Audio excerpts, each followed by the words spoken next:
Hello, and welcome to the Empowerography Podcast. This is a platform created for women's voices to be heard and a place to share their stories, journeys, and successes with the world for the purpose of helping other women who might be on similar journeys. We are empowering women one episode at a time. I'm your host, Brad Walsh, so kick back, grab one of your favorite beverages, and enjoy the stories.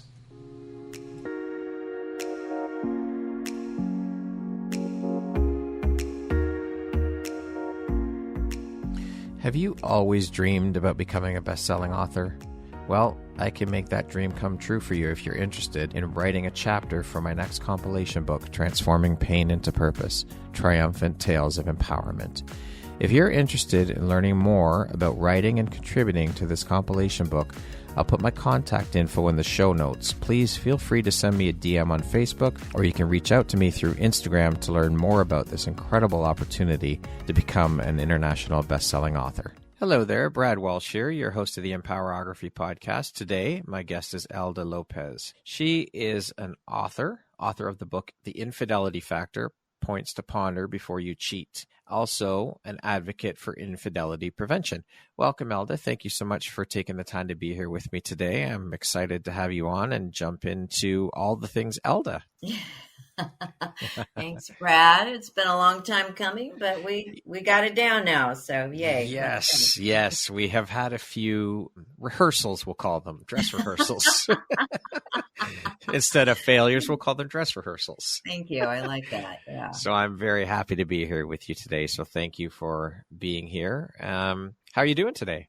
I'm doing well, thank you. Had a busy morning, probably going to have a busy day, with the holidays coming up and getting all that in order. But yeah, overall, I'm doing fine. Thanks. Excellent.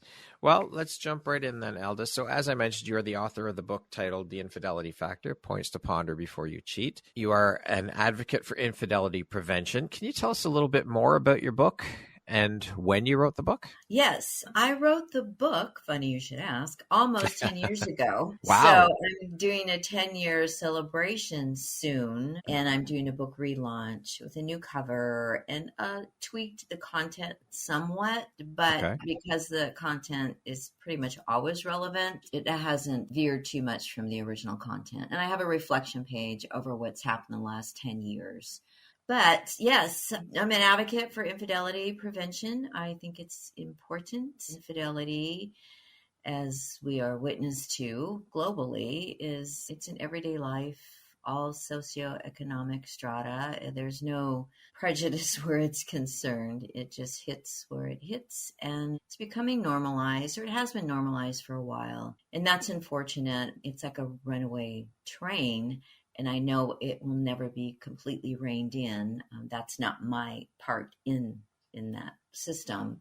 But it's just to bring more awareness to what we can do as far as building ourselves up to be healthier people, to make better choices, wiser choices, and see the red flags and be able to hold strong in who we are as we continue to grow and gain health. So it's kind of like a 10-year anniversary re-release of the book then. Yes. It is. Excellent. Yes. Why did you decide to focus the subject matter of your book on infidelity? Was this inspired by some of your own personal struggles or experiences around infidelity? Well, initially, what really triggered me to put fingers to keyboard, I live in Los Angeles, California, and there was a certain governor years ago who was found out, who shall remain nameless, but everybody knows his name. So anyway, so he was found out to have had this affair and a child from this affair. And I thought, my God, somebody in such a high position, and his wife is beautiful. She's accomplished. She comes from this, well-to-do family. And it just affects everyone and everything. And that kind of put me over the edge. It's like, wow, what's happening? Why aren't we addressing this more so? And then my backstory, a part of my backstory is that I have been the other woman and my ex-husband cheated on me. So I have a viewpoint to speak from in both aspects. So my approach is very non-judgmental. I can't very well go finger pointing when I've done the same thing. Even though I didn't do it while I was in a committed relationship or while I was married, I was more of the partner of a philanderer. So it is everywhere. Everyone has a story. Absolutely. Or everyone knows someone who's been affected, if not themselves, in one way or another. So it's common. I just kind of wanted to say, hey, can we just kind of regroup a little? Let's take a look at this. What's happening? Yeah. Can you share a little bit more about your personal experiences? Yes, I can. When I was younger, I was involved with somebody, and this is in the book. My story is in the book. I was involved with someone, and it wasn't see you same time next year. It was catch as catch can. And me, I personally, I found him to be very intriguing. His life accomplishments, who he was, how we interacted with each other. We had known each other from the neighborhood, and we became friendly. And one thing led to another. But this is interesting. We never fully consummated our relationship. And for him, that would have been going too far, which again, we have our own, how we reflect on these situations and what our ethics are or morals are at any given point, and how we make them work for us, or, rationalization, things of this nature. I'm speaking broadly, of course. I can't speak for this person. No. Yeah. So, but that was the ultimate no for him, which is what most affairs are made of. Right. You have a sexual relationship, Yeah. or at least intercourse. That's a part of it, although they're emotional and other types of affairs. But so ours was based on that. And I never knew when I'd see him, but when I did, it was thrilling. I didn't think about his wife at the time. I had no thought in that direction at all, which kind of seems to be a running theme for people who betray or involved with betrayal. They're not thinking, they're just acting out, action, reaction. And if there is electricity, certainly that is a component that feeds into the doing without knowing exactly what could be the outcome from that. So we continue that off and on for many years, actually. And then I became involved with my ex-husband. And during the time I was involved with my ex-husband, I was not involved with this person. He was still married. But when I became engaged to my ex-husband, he had been newly separated from his wife. Okay. So I thought, wow, this timing is sort of fascinating and frustrating. But, I was in love with my husband. And so I went and got married and did all the things you're not supposed to do as well. As far as me, my mindset for getting married, I didn't get married till I was 43. Okay. I had an idea of what marriage should be. And should is a really big word. And it was my downfall here. My ex-husband had been married before. He enjoyed being married. So he had the information, he had the experience. I didn't, but I needed it to be a certain way. I wanted it, to be the way I wanted it to be, without giving full credit or full understanding that there was a real life human being who was sharing this journey with me. But I wasn't, really familiar with teamwork. And I had a lot of opinions at the time. And, I've evolved tremendously since then. But it created disconnects, and whatever he chose to do, because I believe infidelity is a choice unless there's some underlying true psychological or mental or physical condition, which I'm not an expert in those fields. But anyway, so he made the choice, and he didn't know how to communicate effectively with me. Or perhaps he was trying to, and I didn't understand his approach. And we were in therapy as well before and during. It wasn't hard for me to be consistent, because I've touched on therapy throughout most of my adult life, because I feel it's a valuable tool for personal growth. And I like to grow. I like to learn from my mistakes. He was doing it more for me, which is not the best thing. Although he did find some discoveries. Anyway, so he wound up having an affair. And I didn't know it at first. There were signs along the way in retrospect. One day at home, there was a phone call. I, picked up the phone and nobody was there. Someone hung up, and I said, oh, that must be your girlfriend. Just making a joke. Ha ha ha. Yeah. And then another time we were in the car and I smelled this perfume, and it wasn't an aroma. It's nothing I would wear and nothing I knew that anyone else in my close circle wore. And so this is going to sound really catty, but at the time, I said, it smells like some very cheap perfume, And he said, well, my sister was in the car. Well, I was around his sister quite frequently, and I never smelled that on her. So I was like, okay, note to self. And I don't jump to conclusions. I take notes along the way. Right.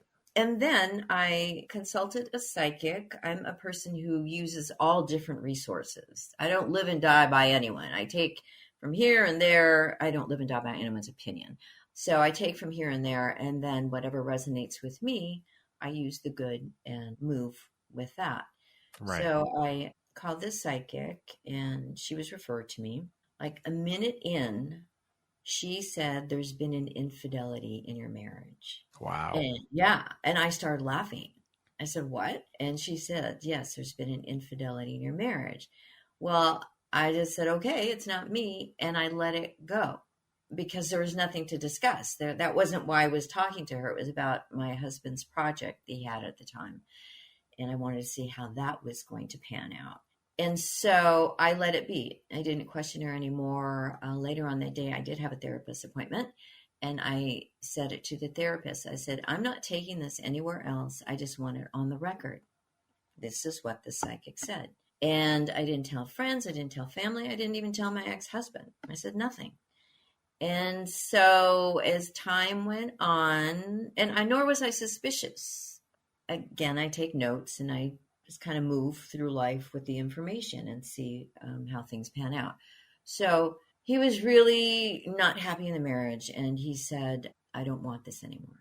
And I was, of course, taken aback, although we did argue quite a lot. We did. It was not a marriage made in heaven. We had our struggles. But there was love, you know what I mean? There's love. So that's always a challenge to try and understand how that all plays into it as well.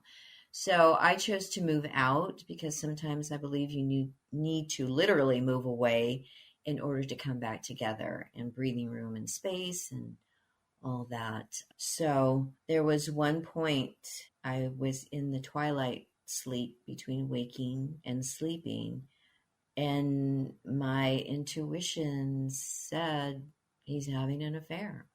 And I kind of bolted upright out of bed, and I knew without a doubt. I didn't even question. I'm pretty good with intuition, and when it hits me this hard, I know there's something. I know it means something.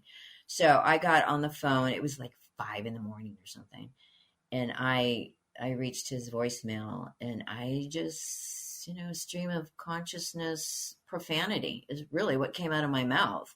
Yeah. And, it was I was livid, and my language was vivid. And I just said, look, I know you are. I know you are having an affair. And so eventually, when he did call me back, he denied. And then finally he said, yes, he had been. And at that moment, I was more upset that he lied to me. You lied to me. This is a big fat lie. And for me, that was most off-putting. I mean, some affairs, they don't mean anything, and I'm of the person that I was strong enough in myself. I was 43. So I was, pretty fully formed, not completely, but, I was grounded in who I was. So I didn't take it to be something, what was wrong with me, which a lot of women do. And it's unfortunate, that, and I understand it. It's a natural reaction. That wasn't my reaction. For me, it was like, why, what, and I kind of knew why. I really did, because we had struggles in our relationship. So it was kind of a logical step for him being who he was and not fully coming clean and being able to have a dialogue about it. Anyway, that's how that all transpired. And it was hell for a while. I'm sure. Yeah, it really, really was. I mean, I'm a really strong individual. I'm a tough cookie, and it was hard. I moved near my family. They're like 45 minutes away from me, and I stayed at that out that way for a while, and I didn't know what to expect. But ironically, during this time, and I don't recommend this, but because of who I am, because I've already had therapy and growth, and I was grounded pretty much at that point in my life, I didn't go to therapy. For some reason, I wanted to feel it, and I felt it deeply, and it was troubling and challenging. And all those things you hear, they're all true, all the stages you go through. So the weird upside to this is that I was able to spend a lot of time with my mother.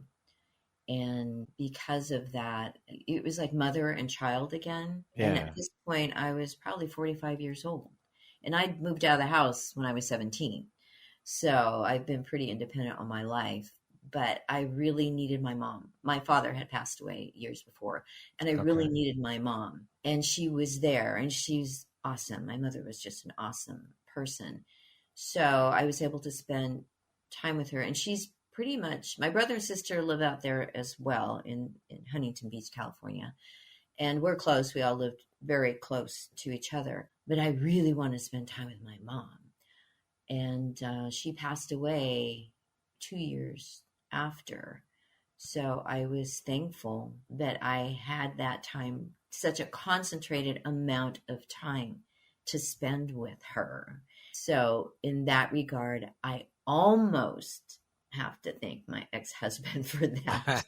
You know what I mean? Yeah, absolutely. So out of adversity, I don't recommend people do that to find the rainbow, on the other side.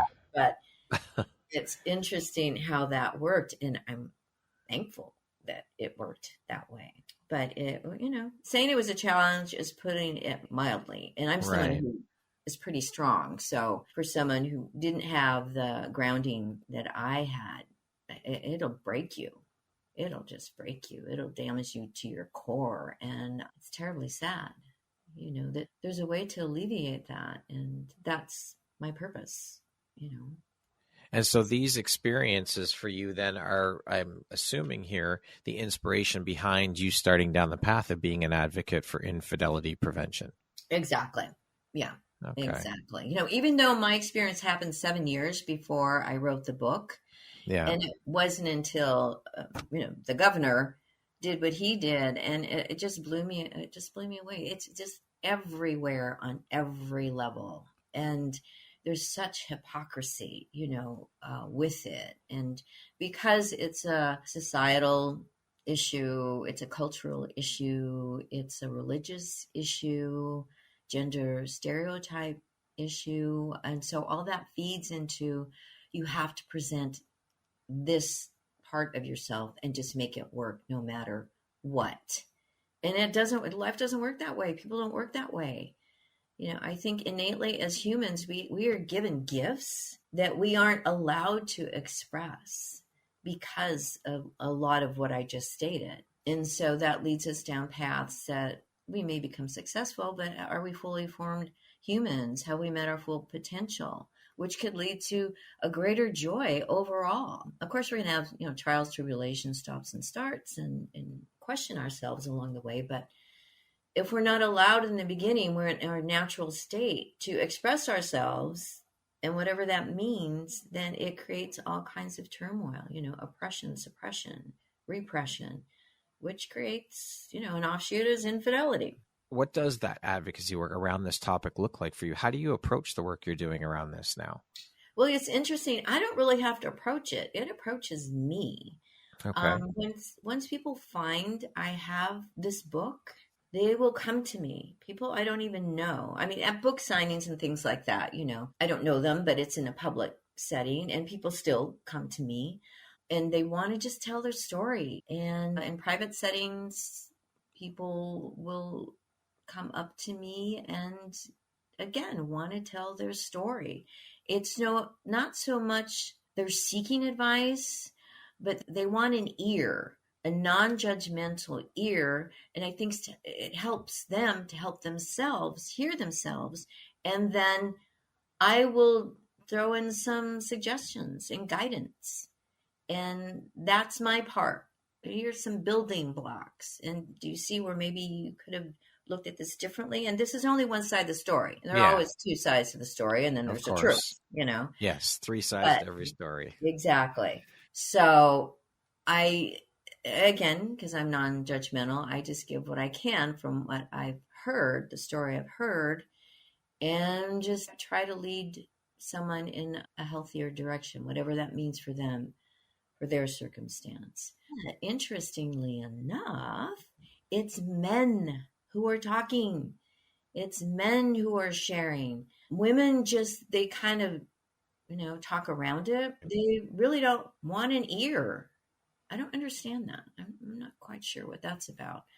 But I'm not going to question that either. If that's what's resonating right now, and it has been for a while, that men are coming to me and it's resonating with me to have them approach me and I'm open to it and they want to share, I think that's great. That's a whole untapped market. And it does make sense because men aren't given the skill set or the tools to enhance their emotional life or their emotional intelligence, So you go out in the world, find a wife, you make a living, you provide, you procreate, you do all these things and, manly things, whatever that is, whatever that means to somebody. But they're not given any other tools so that they can interact effectively with their children and their wife. And women, we come, I think, more prepared just naturally. We have our issues. Sure.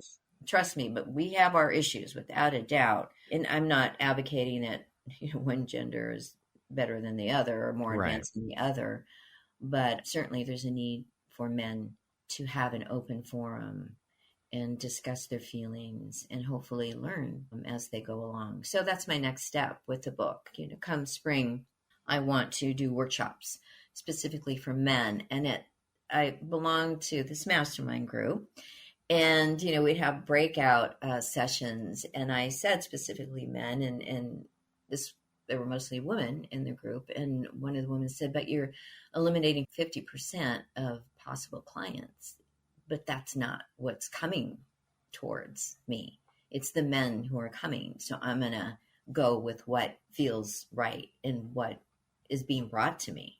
Absolutely. Yeah. I'm curious how you felt and how you came to terms with and were okay with being the other woman and what kind of effects that had on you both emotionally and mentally. I mean, it couldn't have been easy to deal with. You know what? It was really? in a weird way, because I didn't look at it from any sort of spiritual or logical or, ethical point of view. It was like, wow, I'm really attracted to this guy. Look who he is. Look what he's done in the world. And it was a thrill for me just to be around him.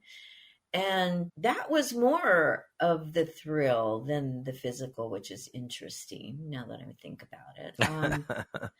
But I was attracted to him because that has to be a component, I think. Of course. Yeah.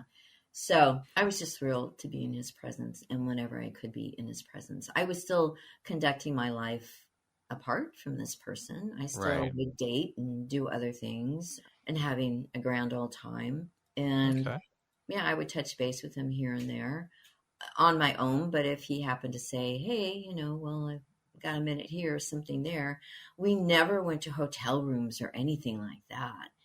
Yeah, we found other opportunities. But no, it was not what I should have been doing. I didn't unravel that marriage because it was already unraveling. Right. But that didn't make me less culpable for taking him outside of what he, probably should have been doing to create a better environment for his marriage. But whether it would have lasted or not, and it didn't, but nonetheless, I didn't have to be a component in that. I chose to be because of ignorance and youth. And although I wasn't a kid, but naivete and just wanting to fulfill my fantasy.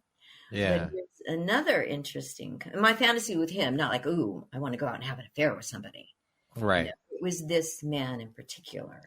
So the other interesting fact there is that had he said, I'm going to leave my wife, let's start up and do something, with our relationship, I don't think I would have wanted that either. Huh. The thought of that, it was like, oh, I don't know for a fact because it didn't happen. But pondering that, it's like, no, I just wanted the thrill. It was the thrill for me, definitely. Yeah. Thrill of it, and who he was as a person, and how much fun we had together. Did you receive backlash or scrutiny from people who knew you were the other woman? And how did you deal with that? And what would you say to people? I mean, you must have told some people, friends, what was going on. I did. No one judged me. No one judged me. I think Okay. because overall they thought I could handle it, whatever that means, No one judged me, but this is interesting. There was a point in my life when I had 3 friends who were having affairs, 3 girlfriends who were having affairs, and they each came to me for counsel. And I told each of them, I said, look, here's the thing. If you get found out, it's going to be not in your favor. It's going to be hurtful. All hell could break loose. But I also said, if you feel this is something you really need to do, then that's up to you to do it. But understand there are consequences. And this was before I think I even had my affair. Right. So some hypocrisy there on my end, of course. But I still wasn't judging them. Right. It was just like, okay, if this is something you feel you really have to do, fine. But just know on the other side, you could lose this marriage. It's going to be hell. You go through a divorce and all this. But it's not my life. You know? It's their life. So how has being on both sides of the fence helped you to get a better understanding of why people are unfaithful and how has it helped you in your advocacy work? It helps me because I'm authentic. I understand both sides. I'm not just speaking from a clinical point of view as far as if you were to go to therapists, and my therapist is wonderful.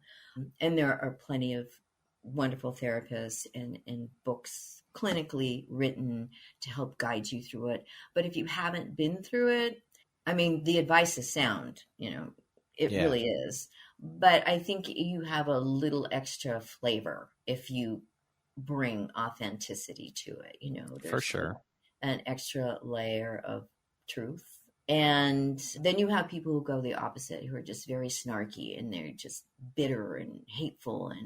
And I understand why that's a part of it, but I think you have to work through that so that you don't remain in that state, which can affect your body in many, many different ways. And it doesn't bring you closer to finding joy or another relationship, or most importantly, the one you have with yourself. Yeah. That healthy relationship.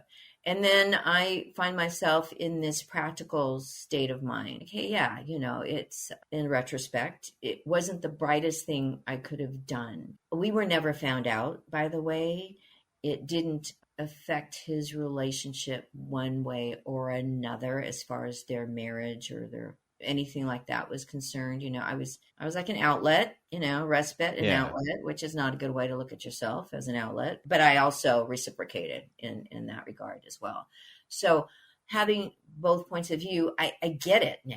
I get why this is damaging. I understand that, you're hurting yourself, number one, because you're not allowing yourself to have the most enriched relationship you can if you're only allowing yourself to receive bits and parts of this person, and certainly damaging another person who didn't know I was on the other side, just whatever that means in a spiritual sense, to do that to another individual. So I understand that. And then I've seen, and through speaking to people, how deep it can go. I mean, chaos ensues. When you get a bitter person on the other end, you don't know what's going to happen. And there's suicide, there's dismemberment, there's death, there's mutilation. And this is a very real part of it.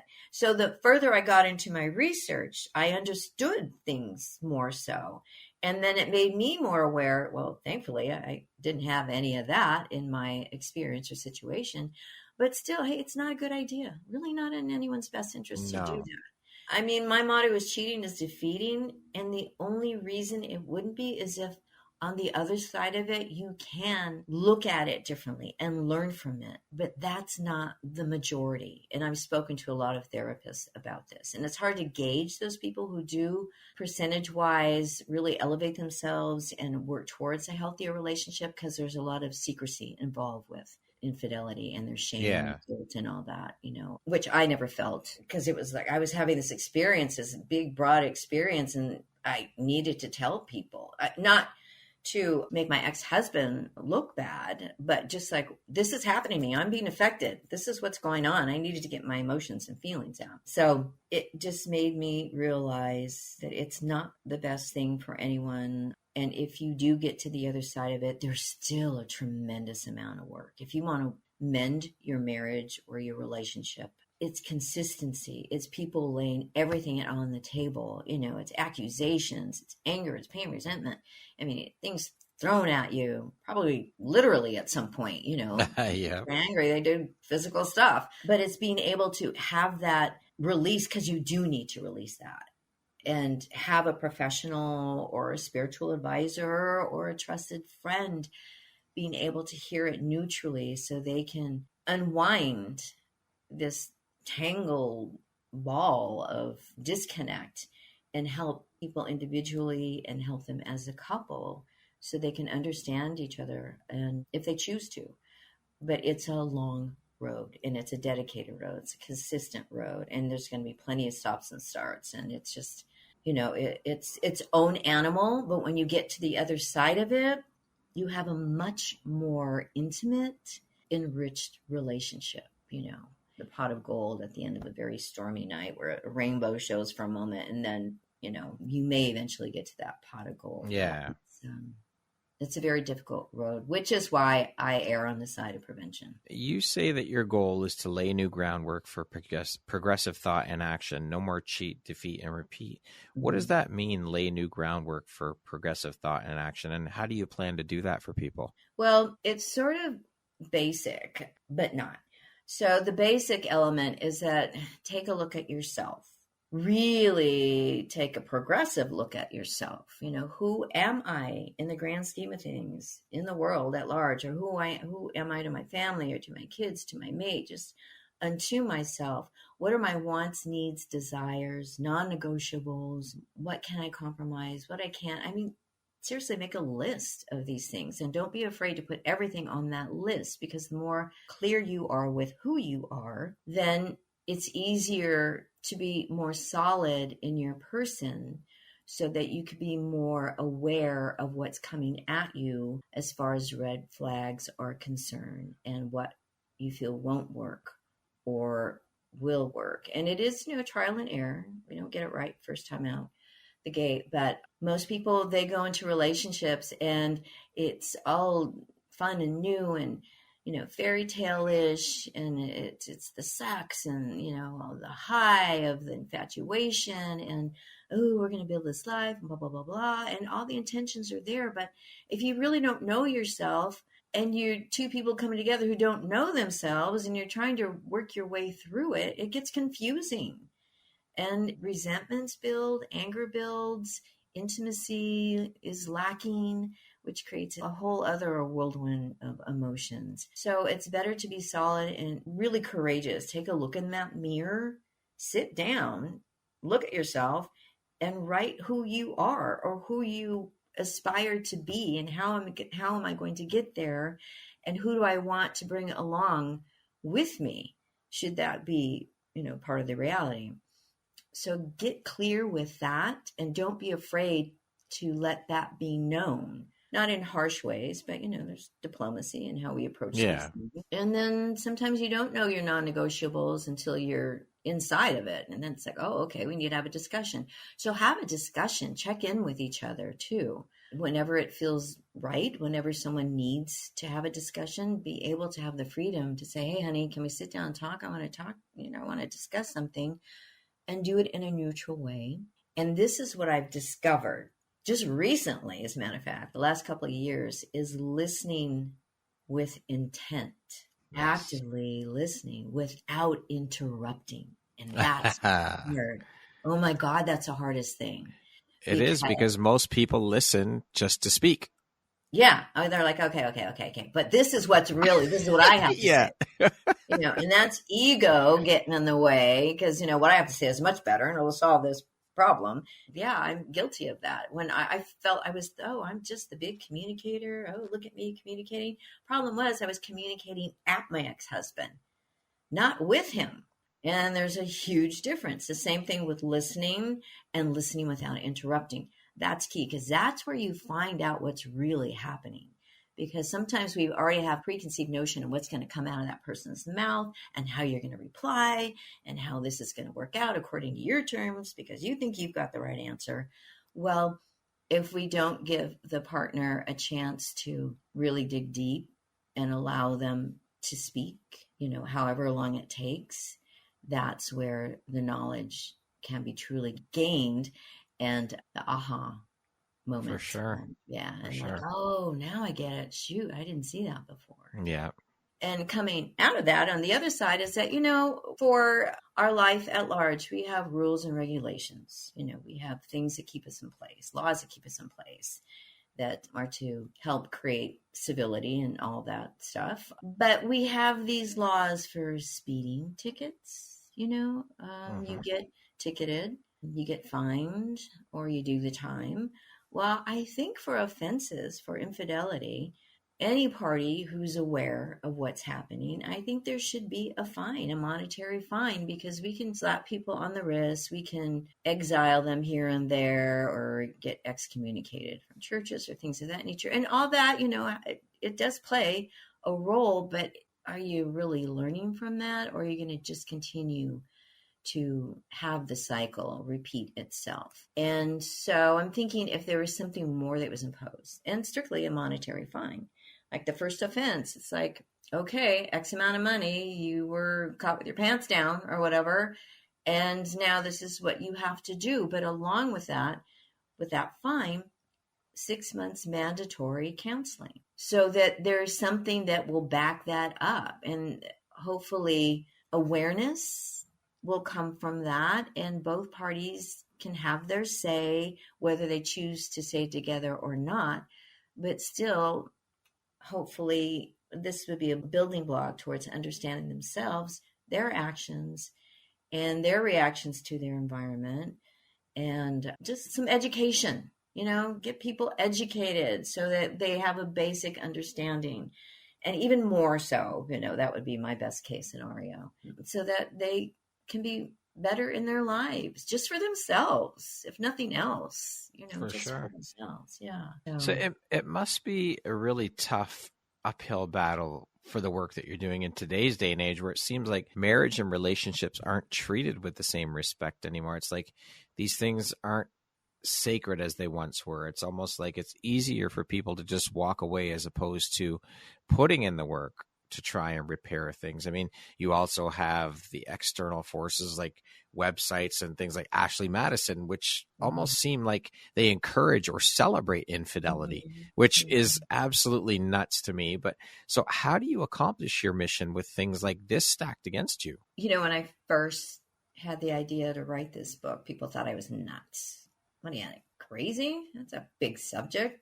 And I knew it was. Again, my thing is not to make it go away, because it's never going to go away. Never is a big word, but historically, it's been happening.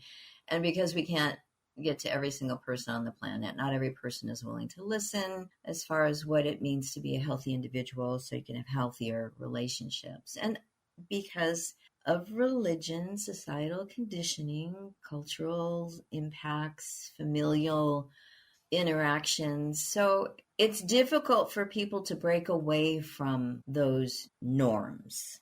And I just have to work it the best I can, bringing awareness and just talking to people and listening to people, and one step at a time. And there are huge forums for this out there in cyber world or in the world at large. Infidelity it's broad. It runs globally. And I think it's just one step at a time. Just by writing the book, that was something for me. That was a big step to, here's another presentation of this. I'm not snarky. I'm not the victim. I'm not the clinical. I'm a person who had the experience, and my approach is practical. It's an easy read. The book is an easy read. I made it easy so that people can digest it and they won't be put off by it. Or if they are, that's okay. Doesn't speak to them, It's like, okay, that's fine. So I can't look at it in those terms of, oh my God, I got this big mountain I got to climb. It's more like, okay, I'm chipping away over here. I'm doing my part. Yeah, you reach the people who you're meant to reach, who it resonates with, and that's it. Yes, exactly. What were you doing then before you started down this path of your author journey and this advocacy work? Well, I've been in the entertainment business for many years. So my initial role was as an actor, and then I went into doing stand-in work, voiceover work. I did casting for a while.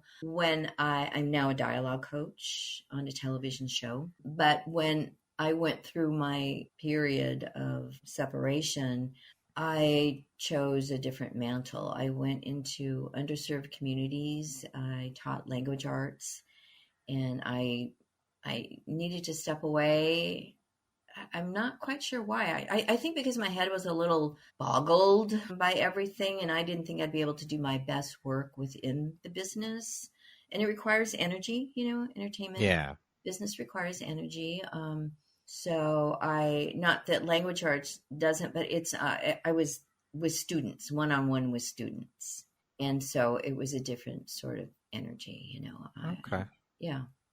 To date, Elda, what would you say is your biggest high, your greatest win? I think continuing personal growth. I'm going to say definitely personal growth, continuing to go down that road, or wanting to go down that road, wanting to be a better person. And the book, certainly, that was my personal best at the time. And it still is, because it can run indefinitely. It's evergreen.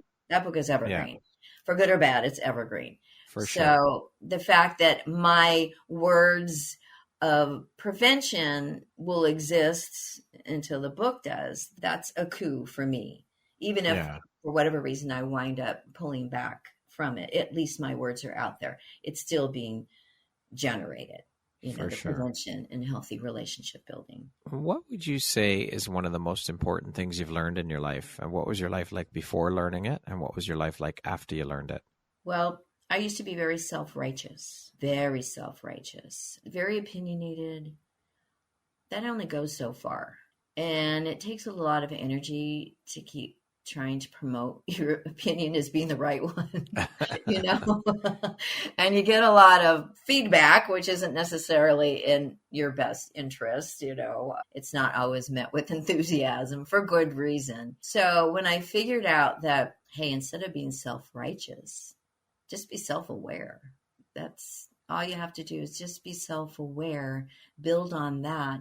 You don't need to expend extra energy. People in my life now call me Zen Elda, or, they go to me for wise words, and I'm the healthiest person they know. And that's all great and well. I still have my other side, it's still there, not self-righteous, certainly not self-righteous, but I have this other part of me that's pretty sassy and, fun-loving and free-spirited. But I just know your audience, where you choose to share all this. So that leads me to believe that I'm doing something right. And I'm not on a pedestal by any stretch of the imagination.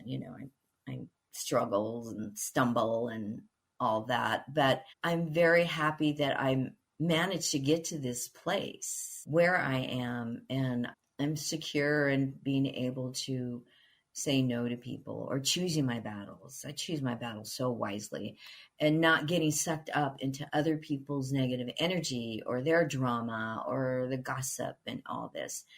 It's really a relief to be able to step back and remain neutral. Certainly, I'm not a pushover. I will step in when I need to, but not just to defend. Well, again, not just to be self-righteous, just to be grounded in my person.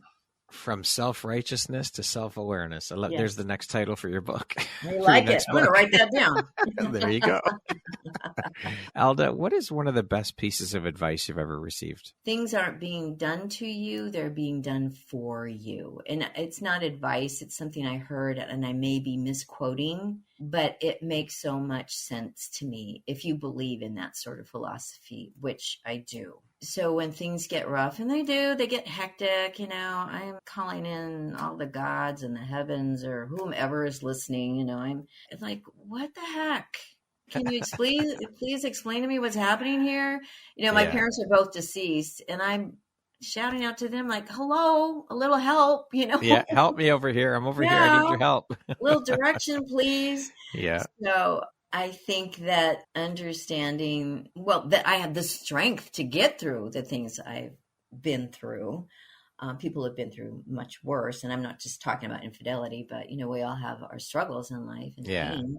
But I continue to get through them, and people comment on how strong I am. And strength has its place, but you have to be able to let go and let loose and be able to share that with someone else as well, because that can be its own burden. So that's it, it's not happening to you, it's happening for you. Yeah. And the more I become myself, the more I understand that. What does the word empowerment mean to you? Being solid in who you are and sitting in the power of who you are. And it's enough to know that your foundation is not impenetrable, but it'll keep you going. And it's the basis of your, here we go with strength again. And, making really solid, decent decisions for yourself and doing that without second guessing, not with ego, but just knowing that, no, this is how I feel. And I'm strong in this belief, not to your detriment or not to, again, the ego driven part. Well, no, your belief, blah, blah, blah, blah, blah. But it's just that, no, I'm good. I'm good. Yeah. And being able to sit in that and live in that. And that's empowerment to me. Okay, we're going to jump into a little rapid fire section here. So the next grouping of questions just be 1, 2, 3 word type answer thing. Okay. What is your favorite self-care practice? Doing nothing. Although there's a caveat. I know this is only 1 or 2 words, but lately self-care for me is watching Tom Jones, the singer, circa 1967, singing I'm Never Gonna Fall in Love Again. I can just drown in that and I'm good. Yeah. It takes me away from everything. Let's create a little fantasy life. Like, oh, I wish I was 1960s Tom Jones, Yeah. So what is your biggest pet peeve? Callous ignorance. If you could be remembered for one thing, what would it be? That I was thoughtful, a thoughtful human being. How would you describe yourself in one word? I'm going to go with thoughtful. I'm going to go with that one again. If you're writing your autobiography, what would the title be? Oh, gosh. Yikes. From self-righteous to self-awareness. Hey, I've heard that somewhere before, I think. Co-written by Brad Walsh. Yeah, there we go. I'll take the co-writing credit on that. Yeah. I love it. If you could teach the world one thing, Elda, what would it be? Know yourself. Just know who you are in the planet. Again, I'm going to go back to wants, needs, and desires. Know who you are. What's one thing you want but cannot buy with money? Deep peace of mind. And that concludes our rapid fire section. Now back to our regularly scheduled program. What's something surprising you've learned about yourself in the past year? The past year that I didn't know about listening without interrupting. I mean, that was a huge aha moment for me. So I'm going to go with that. Yeah. And I highly recommend it. Yes. What do you see as your greatest accomplishment?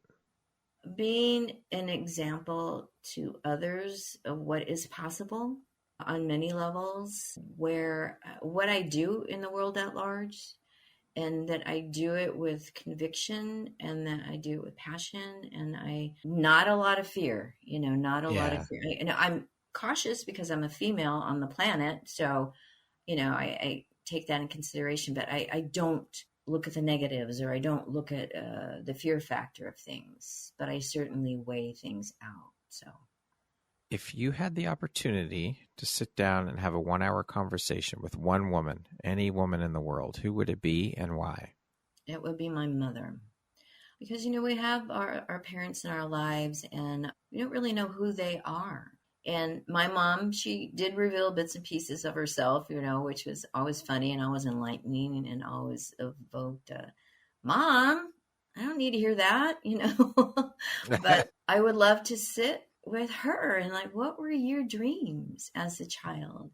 And what was it like for you really being married? I mean, my parents had, they were together for 41 years before my father passed away, and they had their struggles and challenges, no doubt, but they stuck it out. And I'm not saying that was necessarily the best thing because that was their generation, Yeah. But there was certainly love there. So if you weren't married, what would you have wanted to have done? And who are you even more on a deeper level? And I wish I could have asked her that. Now, when she did leave, when she did pass away, there was no stone left unturned for all intents and purposes because we always had a really good open relationship, but there's still more to be explored. For sure. Yeah. For sure. In the last 2 years, what new belief, behavior, or habit has most improved your life, would you say? I'm going to go back to listening. Yeah, I see a theme here, Elda. There's a theme in there, yeah, right? And being, actually being open to people's stories, because I had, which involves listening. I consider myself to be a very tolerant individual and non-judgmental because I was on both sides of this story, infidelity story. But some of the stories I heard, it was like, oh my God. In the moment I didn't express that, but it's like, oh my God, you did that? That happened? That was allowed? And so I had to expand my own notions and make room for other people's stories. And I continue to do that. And now that those moments of, oh my gosh, are over, it's more of an educational, it's all educational, but it's more of an educational experience for me. Like, okay, tell me what yours was like and tell me what your story was like. And they're never the same. And they're never that simple as I just went out. No. And that's what a lot of people don't understand. They think, oh, he's just a jerk or she's just a bitch for going and doing what she did. Right. But there's reasoning there for it. It doesn't make it right what they did, but we don't know the backstories, and some are more intense than others. And we have to take that in consideration to really figure out what's happening. So it's not just, these are bad people. It's like they didn't know how to communicate. They don't know who they are, and they haven't found their way yet. Yeah, for sure. And that's a simplification as well.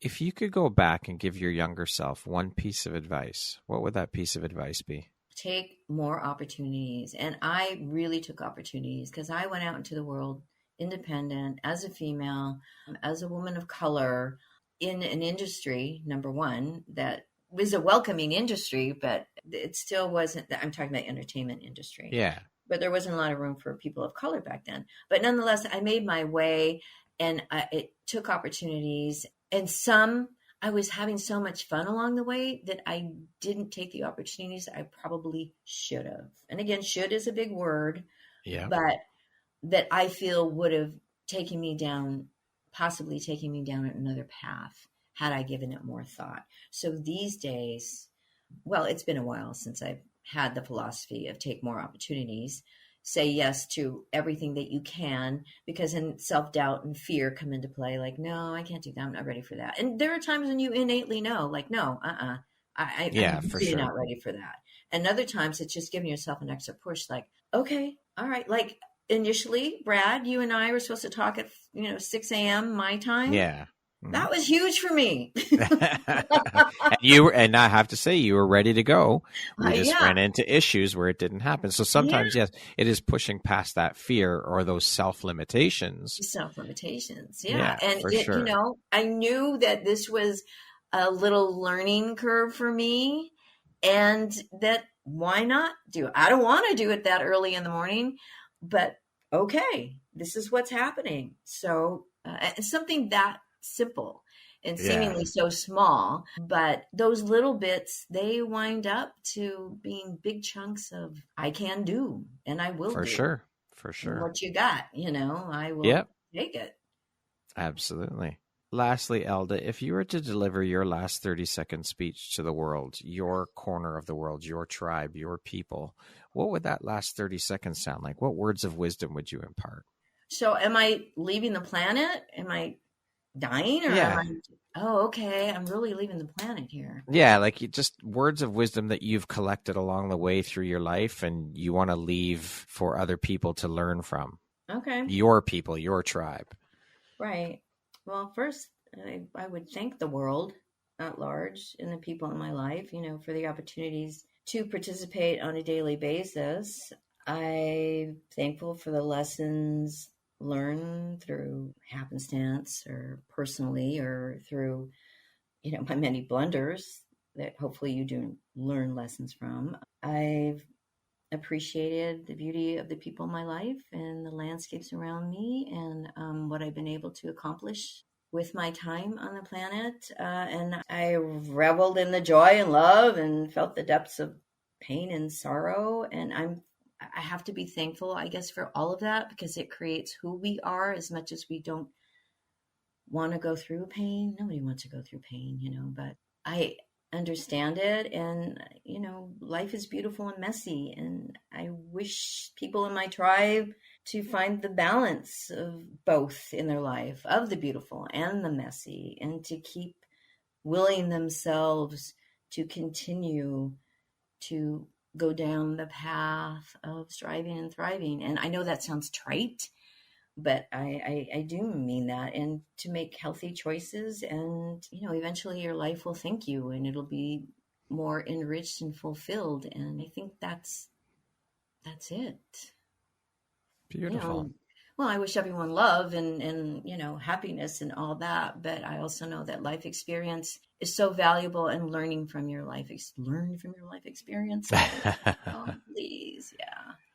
Beautifully said, Elda. Elda, thank you so much for taking the time to be here with me today and for sharing in your experiences, your wisdom. Keep shining your bright, beautiful light out into the world and doing this incredibly important work out in the world that you're doing now. I think it's amazing and it's inspiring. So thank you for being the beautiful soul that you are. And thank you for being here with me today. And I'm grateful to have you as a member of the Empowerography community.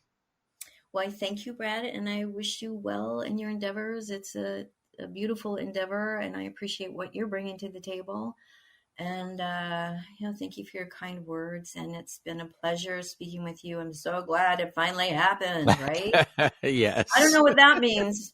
There's something there. I don't know what it means, but I'm just happy we were able to connect. Absolutely. Once again, my name is Brad Walsh, host of your Empowerography Podcast. Today, my guest has been Elda Lopez.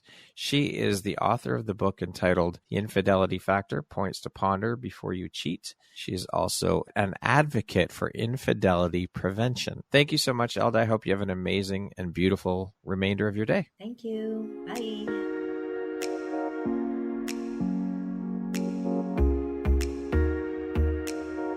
Thank you very much for listening to this podcast. If you haven't yet, please be sure to subscribe, rate, review, and share with all your friends. You can find me at visiophoria.ca and follow me on Instagram at Empowerography Podcast and on Facebook at Empowerography. Please join me next time for another inspirational story from yet another amazing woman.